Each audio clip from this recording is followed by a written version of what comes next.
the terrifying theory of stupidity you were never meant to hear. The greatest enemy of knowledge is not ignorance, it is the illusion of knowledge. This powerful truth reminds us that real danger doesn't always come from malice, but from minds that have stopped thinking. On Spiritual Wisdom, we dive deep into the teachings of Carl Jung and explore one of the most unsettling ideas: that stupidity, when weaponized by conformity and blind obedience, can become a force more destructive than evil itself. This video isn't just here to inform, it's here to awaken.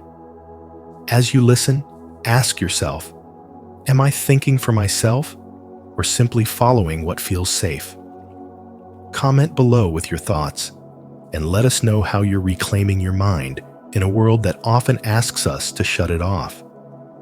Let's grow wiser together. 1. Stupidity is not a lack of intelligence. It's a dangerous social phenomenon. Stupidity is not simply the absence of intelligence. It is a social and spiritual virus that infects even the brightest minds. It creeps in silently, not through ignorance, but through unawareness. What makes it terrifying is that it doesn't always look like foolishness. Sometimes it speaks with confidence. It wears a kind smile. It holds a degree, and it often believes it is doing good. This is why Dietrich Bonhoeffer warned that stupidity is more dangerous than malice. A malicious person knows they intend harm. A stupid one, however, may enforce destruction with a clean conscience, believing they're on the side of righteousness. When intelligence becomes detached from self-awareness, it no longer guarantees wisdom. In fact, intelligence without spiritual grounding can become a tool of manipulation. This is what Bonhoeffer called functional stupidity, the kind that appears competent on the surface, but is fundamentally blind to truth. It resists correction, not because it cannot understand, but because it refuses to question. Once a person has outsourced their moral compass to ideology, authority, or groupthink, they are no longer capable of discernment. They no longer think they repeat. They no longer feel they conform. Carl Jung's concept of individuation, the process of becoming whole by integrating the unconscious, offers a key to understanding this phenomenon. When someone fails to individuate, they remain fragmented. They cling to external identities, roles, and rules because they haven't yet connected to their inner truth. And in doing so, they become susceptible to collective possession. Jung believed that when a person is possessed by the collective, their personal soul becomes eclipsed by archetypal forces. They may believe they are acting freely, but in truth, they have become instruments of something much darker. Unconscious conformity masquerading as morality. This is why stupidity is so difficult to treat with reason. It doesn't listen. It doesn't reflect. It doesn't feel the weight of its consequences. Facts and logic cannot penetrate it because it is rooted not in knowledge, but in identity. To challenge its beliefs is to threaten its sense of self. And so it doubles down. It hardens. It hides behind slogans, institutions, and moral superiority. It mimics virtue while dismantling truth. This is not stupidity of the mind. It is a spiritual disconnection from consciousness, a severing from one's own moral center. The spiritual cost of this disconnection is profound. When we stop thinking for ourselves, we stop hearing the voice within. We lose the ability to feel genuine empathy, to sense nuance, to respond rather than react. We fall into mechanical obedience, complying not because we believe, but because it feels safer to belong than to awaken. And in that sleep, harm is justified, tyranny is normalized, and evil advances, not through monsters, but through everyday people who no longer question. To awaken from this requires courage. It demands that we reclaim our thoughts, take responsibility for our choices, and reconnect with our inner knowing. Spiritual wisdom teaches that true intelligence is not about how much we know, but how deeply we understand ourselves. It's not enough to be smart. Without awareness, without the light of discernment, intelligence becomes a weapon in the hands of shadow. The call, then, is not just to learn, but to wake up. Have you ever witnessed someone act irrationally despite being intelligent and well-meaning? Share your thoughts or experiences in the comments so we can explore this together. If this idea of dangerous stupidity is new to you, comment, "I'm waking up," to join the conversation and start seeing the world with clearer eyes. 2. Historical and psychological proof shows how ordinary people surrender moral judgment. In 1961, psychologist Stanley Milgram conducted an experiment that shattered our illusions about morality. Participants were told to administer electric shocks to a person in another room whenever they gave a wrong answer. The shocks weren't real, but the participants believed they were. As the learner screamed in pain, the authority figure calmly insisted they continue. And they did. 65% of them delivered what they thought were fatal shocks, all because someone in a white lab coat told them to. These weren't monsters. These were everyday people. Teachers, clerks, neighbors just following orders. Milgram's chilling conclusion was simple.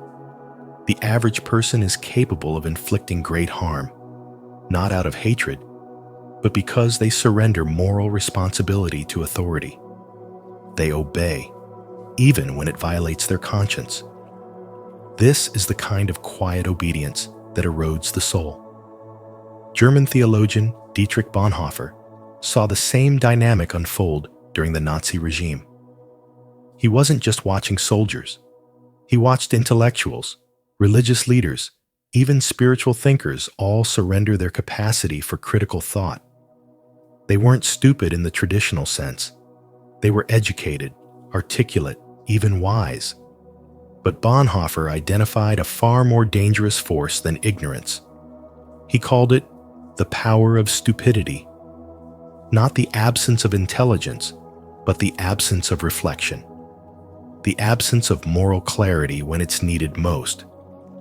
He warned that stupidity, in this context, is not a passive defect, but an active threat, because it thrives under pressure, under conformity, under the weight of a crowd.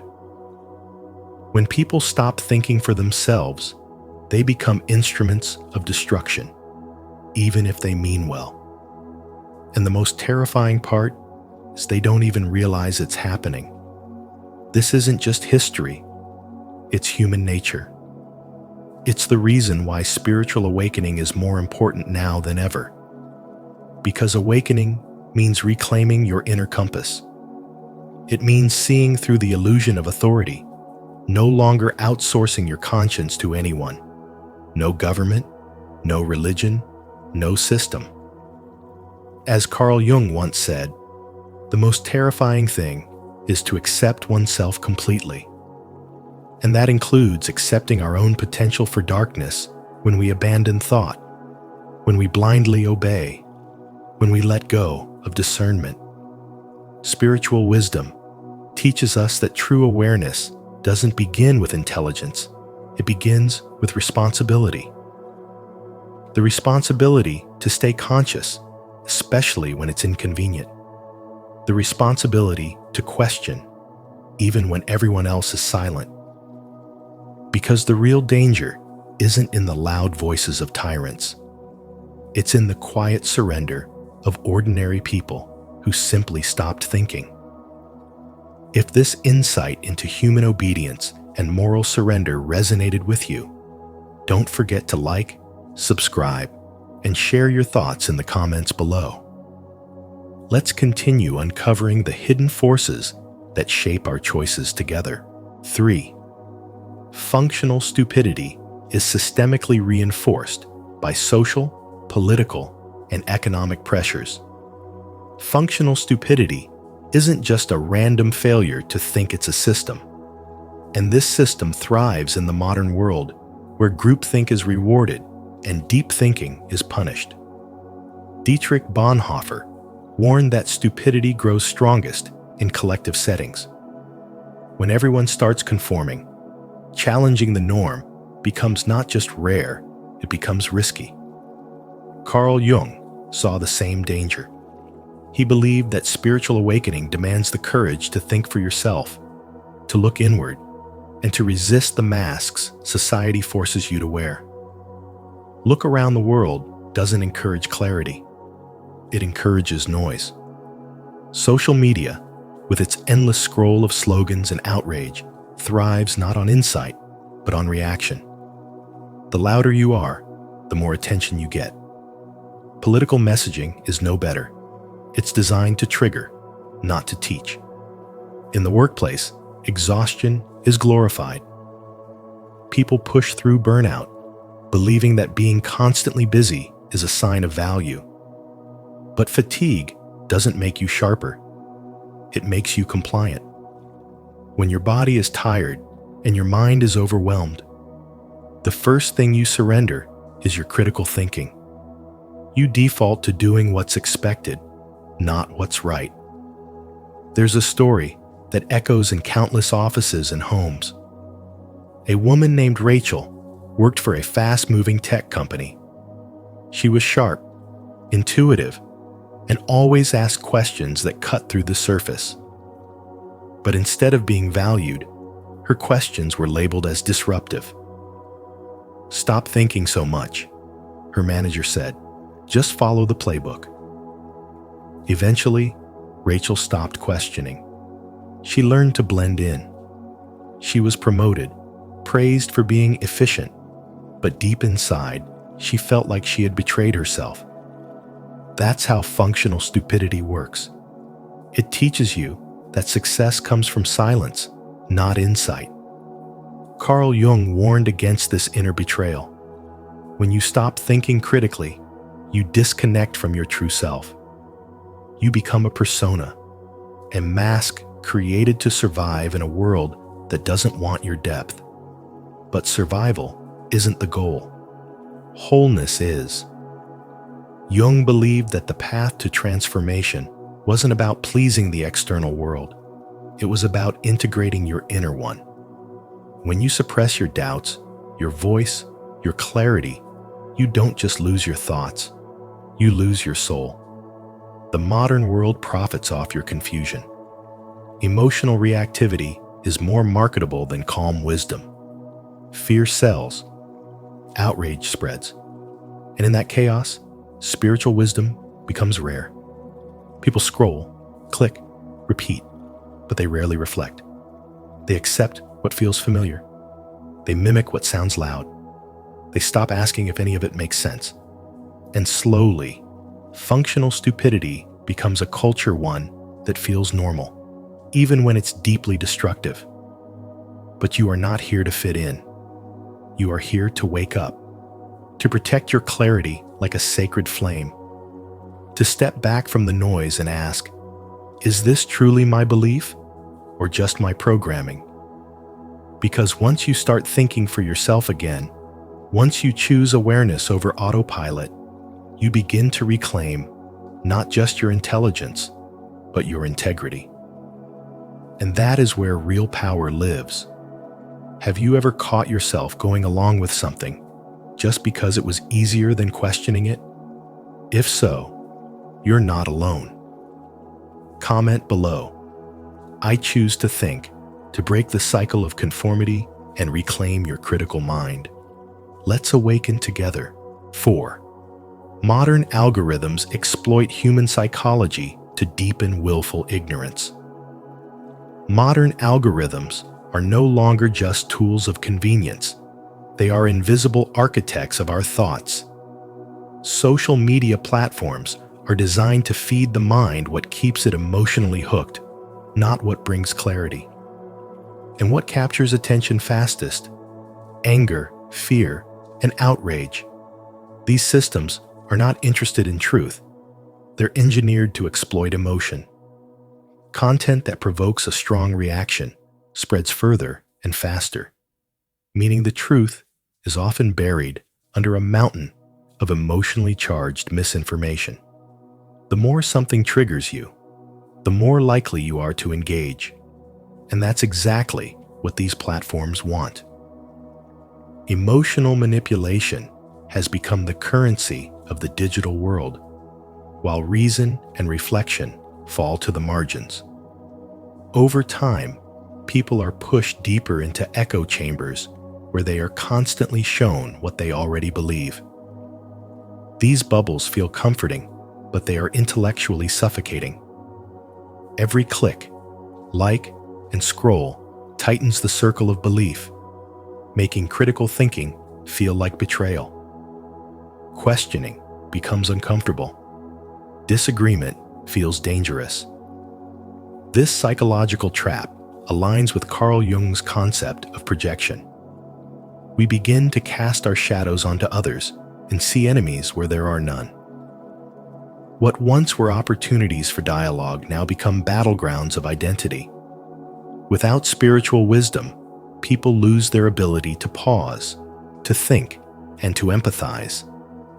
They become protectors of their biases rather than seekers of truth. What makes this even more dangerous is the rise of AI-driven systems that can manipulate behavior with chilling accuracy. Unlike the propaganda machines of the past, which used posters and speeches, today's technology watches your every move, your facial expressions, your attention span, your pauses, and builds a psychological profile to influence you without your awareness. You are not simply browsing anymore. You are being guided, shaped, and nudged toward decisions you didn't truly make. What feels like free will is often a scripted path crafted by invisible systems. This isn't science fiction. It's psychological warfare waged through convenience, notifications, and personalized content. In such an environment, spiritual awakening becomes an act of rebellion. Awakening means noticing the strings being pulled. It means turning inward to reclaim sovereignty over your thoughts, your energy, and your emotional responses. It means asking deeper questions. Whose voice is this in my mind? Why do I believe this? Who benefits from me staying afraid or angry? It is not enough to detox your body. You must detox your perception. To remain awake in a sleeping world requires discipline, discernment, and deep inner clarity. This is why spiritual wisdom is your protection. When you reconnect to your core values and your deeper awareness, you begin to see through the noise. You stop reacting blindly and start responding with intention. You no longer chase validation or jump to outrage. Instead, you cultivate stillness in a system designed for chaos. And in that stillness, you become untouchable, not because you're detached from the world, but because you're fully rooted in your truth.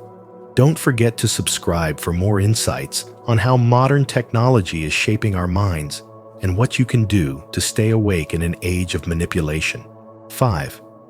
Stupidity is amplified by cognitive shortcuts and evolutionary wiring. Humans are not naturally wired for accuracy. We're wired for speed. When confronted with uncertainty or fear, the brain instinctively seeks shortcuts to reduce discomfort, even if it means sacrificing truth. That's why emotionally satisfying answers are often more appealing than complex realities. This isn't a question of IQ. It's not about intelligence at all. It's about vulnerability, a social and neurological vulnerability rooted in our evolutionary design. When people feel insecure, overwhelmed, or afraid, they become far more likely to cling to simplified narratives and repeat slogans rather than confront deeper, more complicated truths. This is how stupidity spreads, not as an insult, but as a silent epidemic of unconsciousness. It thrives in moments when critical thinking feels too heavy, too exhausting. It slips in when the need for emotional relief outweighs the need for intellectual clarity. As Carl Jung warned, the greatest dangers aren't always external. They're within us quiet, unquestioned patterns of thought. The real threat is not the absence of knowledge, but the surrender of awareness. When we give up thinking for ourselves in favor of pleasing answers and group-approved ideas, we give away our freedom without even realizing it. This makes stupidity contagious. One mind, overwhelmed and seeking simplicity, influences another, and soon, groups move like herds, reacting emotionally instead of thinking independently. In these moments, belonging becomes more important than truth. Echo chambers become comforting, and the loudest, most emotionally charged voices drown out nuance, wisdom, and integrity. People aren't thinking, they're reacting, and often to the wrong things. The collective mind becomes easy to manipulate, not because people are inherently foolish, but because they've been conditioned to avoid discomfort at all costs. This is why spiritual awakening is no longer a luxury, it is a necessity. Awakening is what happens when we begin to notice these patterns within ourselves. When we realize that the search for ease, comfort, and belonging often leads us away from truth. Awakening doesn't mean having all the answers. It means being willing to question the answers you've already accepted. It means seeing clearly when you're being pulled into a narrative because it feels good, not because it's right. It means catching yourself before you give in to collective emotionalism disguised as wisdom. To awaken is to choose awareness over convenience, to pause in that tiny space between stimulus and response and say, wait, what's really going on here? As Viktor Frankl once said, between stimulus and response, there is a space. In that space lies our power to choose. In our choice lies our growth and our freedom. That space is where truth lives. That space is where your spiritual awakening begins. Do you see how deeply wired this really is? If this message resonates with you, declare it in the comments. I choose truth over comfort. 6. Bonhoeffer's solution, costly grace, and the daily practice of intellectual courage. Thinking independently is no longer encouraged in a world obsessed with speed, comfort, and conformity. It's inconvenient, it's slow, and often it isolates you. But as Carl Jung warned, the real danger to society isn't evil intentions, it's unconscious behavior. People don't need to be malicious to cause harm. They simply need to stop thinking, to go along with the crowd, to trade truth for approval. That's why German theologian Dietrich Bonhoeffer introduced the concept of costly grace, a kind of spiritual discipline that demands intellectual courage. It's not enough to believe in something. You must be willing to pay the price of awareness, to walk alone if necessary, and to hold yourself accountable to truth rather than popularity. Most people prefer cheap grace slogans over substance, certainty over curiosity. But Bonhoeffer argued that spiritual wisdom demands more. It asks us to confront ourselves daily, to engage in the painful but necessary task of thinking clearly. Carl Jung called this individuation, the slow process of becoming a whole person by integrating your unconscious mind, your fears, and even the parts of yourself you were taught to reject. This is what separates the spiritually awake from the blindly obedient. Let's bring it into modern life. Picture a young professional bombarded by trending headlines, peer opinions, and influencer rants. She notices everyone is reposting the same outrage, echoing the same perspective. But instead of joining in, she hesitates. She reads from sources she normally avoids. She questions her assumptions. She dares to say, "I'm not sure," and opens herself to learn. In doing so, she doesn't become weaker. She becomes freer. Others quietly reach out to thank her. They were silently doubting too, but felt trapped by the pressure to conform. Her courage gave them room to breathe. This is what intellectual humility looks like. It's not a weakness to say, "I don't know." It's a sign of maturity, of spiritual grounding. In a society addicted to quick takes and instant judgment, the simple act of pausing to reflect becomes a form of rebellion. To think slowly is to move consciously. To seek opposing views is to sharpen your vision, not to betray your values. You practice this by building habits that challenge your comfort zone. Read opinions that disturb you. Question your strongest beliefs. Verify facts before sharing anything, even when it supports your side. And most importantly, develop the inner strength to admit when you're unsure. These are not just acts of intellect. They are acts of spiritual awakening.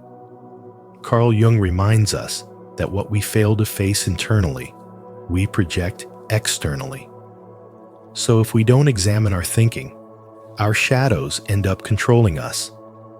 Stupidity is not the absence of intelligence, it's the refusal to engage the mind and heart together. And that refusal is what turns ordinary people into unconscious participants in harm. Spiritual wisdom doesn't ask you to be perfect. It asks you to be honest. It asks you to stay awake, not to the world's noise, but to your own thoughts. And that's where transformation begins. If this message speaks to you, say it out loud. I choose costly grace. I will think for myself, even when it's hard. Then comment below to affirm your commitment. And if you're ready to grow in intellectual courage, don't forget to like, subscribe, and share this with someone who dares to question. 7. Structural change is essential to restore intellectual independence. Structural change is no longer a luxury. It is a necessity if we are to reclaim our ability to think independently. In a world that constantly pushes us into survival mode, better economic policies are not just about financial relief. They are about creating the mental and emotional space for reflection, awareness, and insight. Chronic stress wears down our cognitive functions, narrowing our focus to immediate threats and robbing us of the freedom to question, create, and imagine alternatives. When people are constantly burdened by economic insecurity, their minds become trapped in loops of worry, not wonder. That is why healing begins with restructuring the environment that suffocates our mental clarity. But restructuring the outer world is only one piece of the puzzle. We are now silently governed by invisible forces, algorithms, and digital platforms that dictate not just what we consume, but what we believe. These technologies, left unchecked, shape human consciousness on a mass scale. They amplify outrage, suppress nuance, and feed us content designed to keep us hooked, not free. Demanding transparency from these systems is not just a tech issue, it is a spiritual one. Spiritual wisdom calls us to awaken from illusion, to pierce through what is manufactured, and to return to inner truth. And in a digital world curated to distract and divide, choosing discernment is a revolutionary act of self-respect. The tools we need to resist this manipulation are not just technical, they are foundational. Media literacy and critical thinking must become basic human rights. These are not elite skills reserved for academics. They are survival tools for the soul. When we fail to teach people how to think, we leave them defenseless against propaganda, fear, and conformity. The ability to ask, "Is this true?" or "Who benefits from this belief?" is the beginning of spiritual awakening. It restores our agency and reconnects us to our deepest intuition. Carl Jung reminded us that a man who has not passed through the inferno of his passions has never overcome them. Similarly, a society that has never questioned its collective assumptions cannot claim to be conscious. Most of all, the act of thinking real thinking, not memorizing, not reacting, is a sacred responsibility. To pause before judgment, to choose clarity over comfort, to reflect rather than follow, is to reclaim the dignity of being fully human. In a time where obedience is mistaken for morality and compliance is sold as peace, the courage to think is the ultimate form of spiritual defiance. It is not enough to wake up spiritually without also waking up intellectually. The two must walk together, heart and mind aligned in service of truth. When we embrace both structural reform and inner clarity, we create a culture where consciousness is protected, not punished, where awareness is nurtured, not numbed. This is the heart of true transformation, not just reforming systems, but reclaiming the sacred space within us, where truth, thought, and soul become one. If this message has awakened something in you, leave a comment of conviction. I believe in the power of critical thinking. I will protect my mind and demand the truth. 8. The closing challenge. Intellectual freedom requires eternal vigilance. Functional stupidity doesn't feel like foolishness. It feels like certainty. That's what makes it so dangerous. It wraps itself in confidence and conviction, creating the illusion that no further thought is necessary. People stop asking questions, not because they're incapable, but because they believe they already know enough. And in that illusion of knowing, they surrender their greatest power, the ability to think freely. This kind of mental submission can seep into institutions, communities, and even our own inner lives, where following the script becomes more comfortable than writing your own. But the heart of spiritual awakening is the refusal to go numb.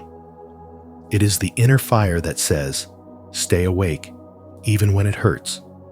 Stay curious, even when it's inconvenient.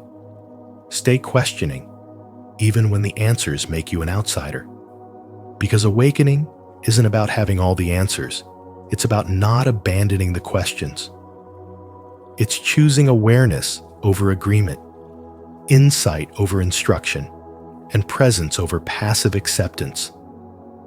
In a world where emotional obedience is often mistaken for virtue, to think independently is nothing short of revolutionary. True courage lies not in loud rebellion, but in quiet resistance, like the decision to pause before following the crowd, the instinct to reflect before reacting, the strength to ask why when silence would be easier. Bonhoeffer's question, "Who stands fast?" is more than a moral challenge. It is a spiritual one. Who remains rooted in truth when the world drifts into delusion? Who stays conscious when it would be safer to sleep? This is not a theoretical dilemma. It's a personal call to arms. Because spiritual wisdom is not found in knowing what's comfortable. It's found in enduring what's true. When the world rewards those who follow the path of least resistance, those who choose inner clarity over collective noise become the rare ones, the awake ones. And it is not intelligence alone that separates them. It is their refusal to give up their soul in exchange for fitting in. So the real question becomes, will you surrender your awareness for the comfort of agreement?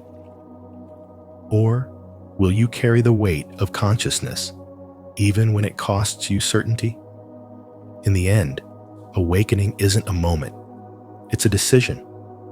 A decision to keep thinking, keep feeling, keep questioning, especially when no one else will. To affirm your dedication to intellectual freedom, declare your commitment. Comment below, "I will stay awake," to honor the courage it takes to keep thinking, questioning, and standing fast even when the world chooses comfort over truth. Let your words inspire others to do the same. So the next time you encounter ignorance, ask yourself, is this stupidity or obedience in disguise? Carl Jung believed that the refusal to think critically is one of the most dangerous forces in society. And perhaps the true threat isn't evil, it's unconsciousness. If this message has opened your eyes or stirred something within you, don't let it stop here. Like this video, share it with someone who needs to hear this truth, and subscribe to Spiritual Wisdom for more deep insights into the human mind and soul. And don't forget to turn on the notification bell so you never miss a moment of awakening. Until next time, stay aware, stay grounded, and stay wise. Carl Jung. When your aura is too strong, you become the mirror no one wants to face. Knowing your own darkness is the best method for dealing with the darkness of other people. Carl Jung. Have you ever felt like just being you makes others uncomfortable, even when you say nothing at all? That's not a flaw. It's a reflection.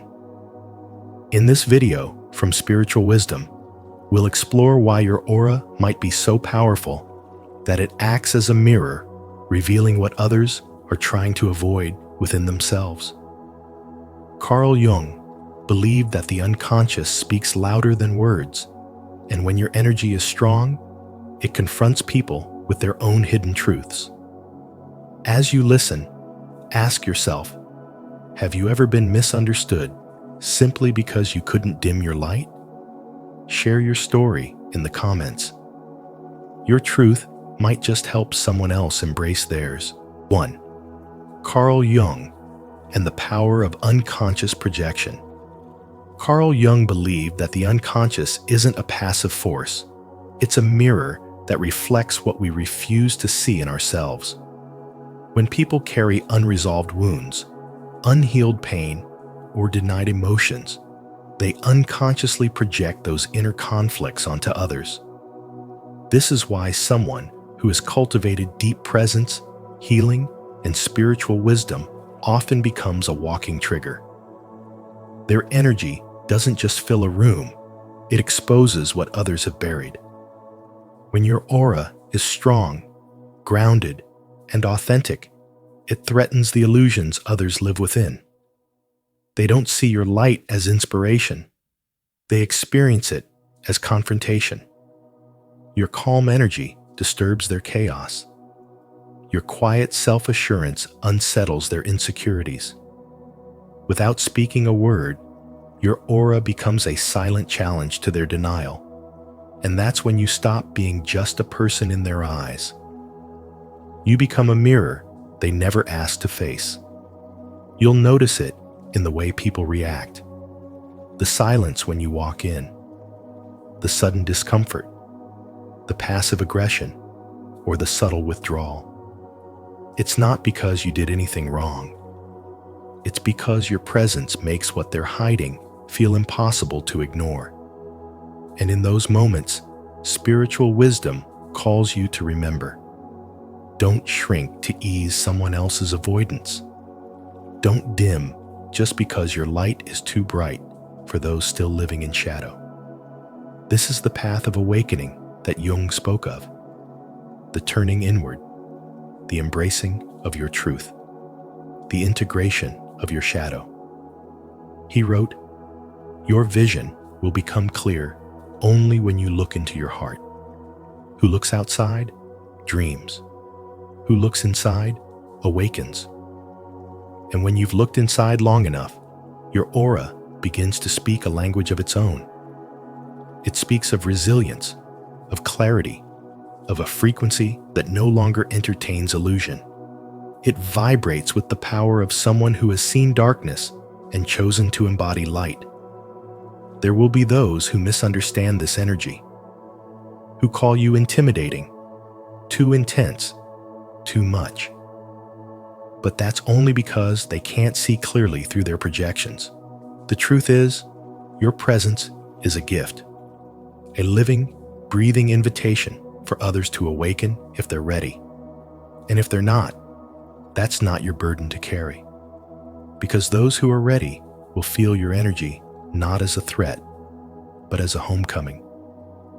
They'll recognize in you something ancient, something pure, something real.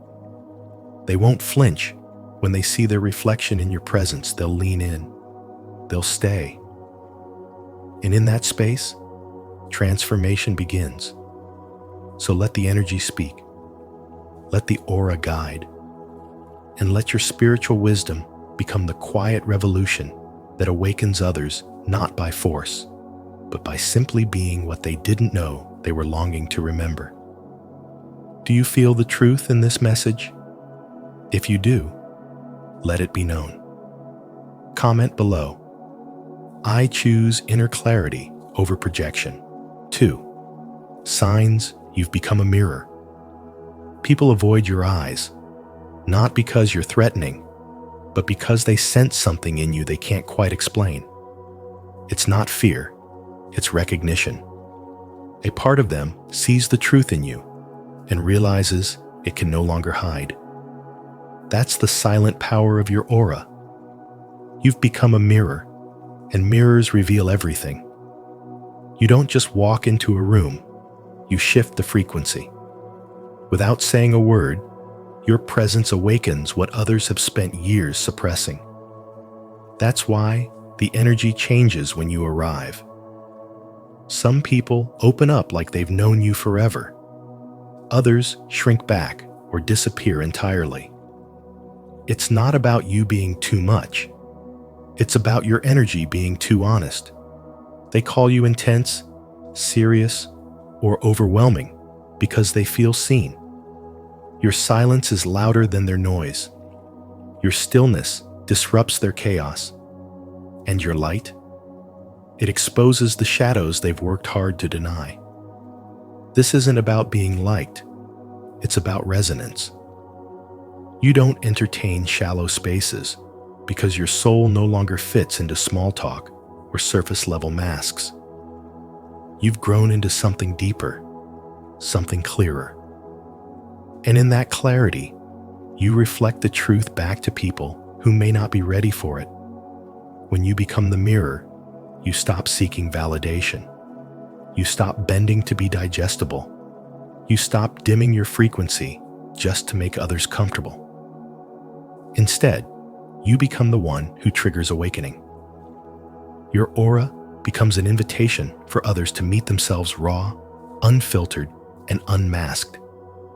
That's why conversations with you are rarely casual. People either confess their hearts or vanish. There's no middle ground when your soul speaks louder than your words. You were never meant to be neutral. Your energy isn't soft, it's sacred. The more awakened you become, the more you'll notice this pattern. You'll begin to understand that being misunderstood is often proof that you're living in alignment. It's not rejection, it's spiritual contrast. Not everyone is meant to walk beside you. Some are meant to glance, reflect, and move on. And you're meant to keep glowing, not arrogantly, but unshakably. Because your spiritual awakening is not just a personal transformation, it's an energetic disruption. You become the light in the room that forces people to either open their eyes or walk away. And either outcome is a gift. Your aura isn't just powerful, it's prophetic. It speaks to what others have forgotten. It awakens what's been buried. It reminds people of who they were before the world taught them to forget. That's why you don't fit in. That's why you've outgrown the need to belong. Because you were never meant to blend. You were born to reflect. If you've ever felt like your presence reveals more than your words, comment below. I am the mirror of truth. Let the world know you're done dimming your light. 3. The emotional toll of carrying light. Carrying this kind of light is a weight most people will never understand. It's not just about being seen. It's about being felt in a way that unsettles others. You've probably spent years trying to soften your energy, trying to be easier to be around, hoping that if you just made yourself a little smaller, a little quieter, you'd finally feel accepted. But every time you did that, it wasn't safe. You found it was disconnected. Disconnection from your truth, from your power, from the fire in your soul that was never meant to be hidden. Your presence disrupts not because it is chaotic, but because it is pure. Because it vibrates at a frequency that exposes illusions. And illusions don't die quietly. The healing you bring doesn't arrive like a gentle breeze. It comes like a wildfire. Because before peace can settle, the lies have to burn. And for those who aren't ready to see themselves, your light feels like judgment. But it's not. It's simply the truth. And truth is uncomfortable when you've spent your life avoiding it. Carl Jung spoke about the unconscious as the part of us that we reject, suppress, or deny. When your aura is strong, you don't even need to speak to reveal what's hidden in others. Your energy activates. It mirrors. It brings what's buried to the surface. And in doing so, you unknowingly become the reflection people run from the mirror they aren't ready to face. But that's not your fault. That's your gift. The stronger your light becomes, the more it illuminates. And what it illuminates isn't just beauty. It's wounds, shadows, lies, and masks. You've likely noticed it already. The way some people tense when you enter a room.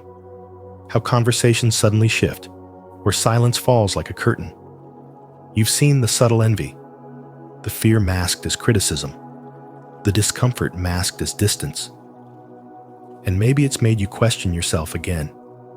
Am I doing something wrong? Am I too much?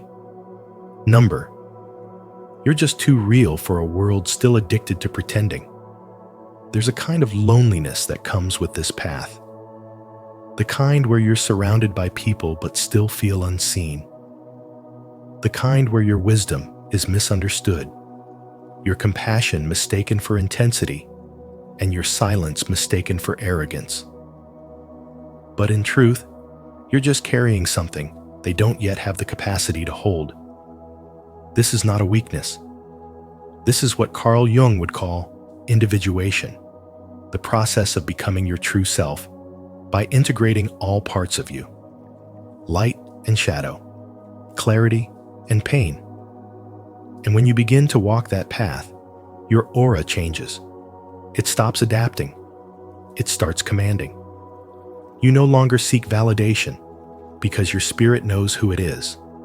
So when others react strangely to your presence, when they withdraw or project, don't internalize it. Recognize what's really happening. Your energy is activating their subconscious. You're not the storm. They're just not used to clear skies. And the more you try to make yourself palatable, the more you betray the very light you were given to carry. Let them squint. Let them retreat. You were never meant to be dimmed. You were meant to shine, even when it burns. Because someone out there is waiting for your fire to remind them of their own. If you're done dimming your light just to make others comfortable, don't hesitate. Like this video, subscribe to the channel, and share your truth in the comments below. Let's rise together and carry this light with courage. 4. Why most people aren't ready for you. Most people don't truly fear you. They fear the reflection you awaken in them. They fear the depth you carry, the silence behind your eyes, the truth you radiate without saying a word. You never chose to be the mirror. You never asked to be the one who reflects what others avoid. But your spiritual awakening, your shadow work, your quiet hours of healing and self-confrontation, those things made you into it. You became a living mirror, not by force, but through alignment. You don't shine from ego. Your light is not loud or boastful. It comes from a place of inner order and real alignment. The kind born of suffering and surrender exposes everything around it. That's why people flinch when you walk in. They feel it not because you're wrong, but because they're still wearing masks. You became a light that demands honesty, a presence that calls for emotional nakedness.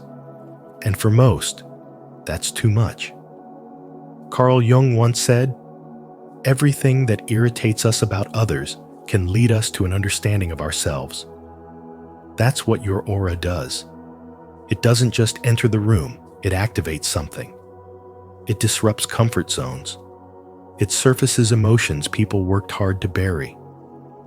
And the more whole you become, the more others feel fractured in your presence. It's not because you are judgmental, but because your energy is truthful. And truth doesn't need to speak, it resonates. People misunderstand you. They say you're too intense, too sensitive, too different. But they're only projecting. What they label as too much is actually their inability to sit with their own emotional weight. You remind them of everything they haven't dealt with. You bring presence into spaces dominated by performance. And in a world addicted to shallow, that presence feels like confrontation. You can't fake smiles anymore. You can't engage in surface-level talk. You no longer participate in conversations that drain your soul. Your energy has standards now, not out of pride, but out of sacred necessity. Spiritual wisdom teaches us that when you truly awaken, your energy becomes your boundary. You no longer have to say much. Your aura speaks on your behalf. It says, "I've been through fire, and I've chosen the truth." And when people sense that, they either lean in or walk away. But that's not your concern. Your only task is to keep walking, keep healing, keep honoring the frequency you've earned. Because the truth is, your light will never be too much for the right people. It will be medicine for those who are ready. It will be a mirror, yes, but one they're finally strong enough to look into. You are not here to be digestible. You are here to be real. You are not here to be tolerated. You are here to reflect what's possible. And in that reflection lies the power to awaken not just others, but the world. Have you ever been told you're too much just for being real? If so, share your story in the comments so others know they're not alone. If not, comment, "I'm ready to be the mirror, to claim your power, and walk this path of truth together." 5. You are not alone in this path. It may feel like no one understands you, like you're speaking a language only your soul knows, walking a road where your footsteps echo with no reply. But this sense of isolation is not a curse. It is a sign that you're awakening. A spiritual awakening isn't always a loud event. Sometimes it begins in the quiet ache of being different, of sensing truths others don't yet see. You feel things deeper. You notice what others overlook. Your presence alone shifts energy. And while that may unsettle some, it's because your light reveals what they've buried. As you grow more aligned with your inner truth, you begin to radiate a frequency that no longer fits with the surface-level connections you once tolerated. Old relationships feel forced. Small talk feels hollow. You're not trying to be better than anyone. You're simply becoming real. And in becoming real, you lose what is false. This is not loneliness. This is purification. You are shedding layers that were never truly you. But here's what you must remember. There are others like you. Souls who've walked through fire and come out clearer. Quiet warriors of truth. Carriers of clarity. People who feel like home, not because they agree with everything you say, but because they recognize the language of your spirit. You may not have met them yet, but they are real. And the more you live your truth out loud, the more you become a beacon to them. You don't have to search desperately for them. You only need to keep showing up as your authentic self. Energy is louder than words. Your aura speaks before your mouth opens. It tells the world, I've healed. I've awakened. I remember who I am. And those who are ready to remember too will feel it. That's the beauty of spiritual awakening. It strips away the need for performance and invites true connection. The right people will not be afraid of your light. They won't ask you to tone it down. They won't label you as too much. Instead, they will meet you with the calm knowing of someone who has seen the storm and survived. They will sit with your silence and feel understood. They will read your energy like a familiar book. These are your soul kin, your tribe. They may be few, but they are sacred. So let your journey refine you, not define you. Let it be the path that leads you home, not to a place, but to a people. And know that every step you take in truth is a call, a signal to those who are meant to walk beside you. Keep going. They are already on their way. Don't forget to subscribe for more spiritual wisdom that reminds you you're not walking this path alone. Like, share, and comment. I am ready to find my tribe. If you feel the call, because your light is already leading the way. 6. This is not a burden. It's your assignment. You were not sent here to be easy to digest. You were sent here to awaken something sacred in a world that has grown numb to truth. You are not here to entertain comfort, but to stir transformation. Your energy isn't chaotic, it's catalytic. You came to shake souls awake, not to help them sleep better in their illusions. And that's why your presence often feels like a spotlight in a room full of shadows. Because when you walk in, people don't just see you, they see themselves, or at least the parts they've been trying to avoid. Carl Jung said, "Until you make the unconscious conscious, it will direct your life, and you will call it fate." Your aura makes the unconscious conscious. It doesn't flatter the ego, it reveals the truth. You're not here to reflect perfection. You're here to mirror potential, the raw, aching, beautiful parts of others that they've hidden even from themselves. That's why your presence is misunderstood. It's not that you're too much, it's that you're too real. And in a society that teaches people to polish their masks more than they heal their wounds, being real is revolutionary. You make people uncomfortable, not because you're wrong, but because you're right in a way that speaks directly to their disowned truth.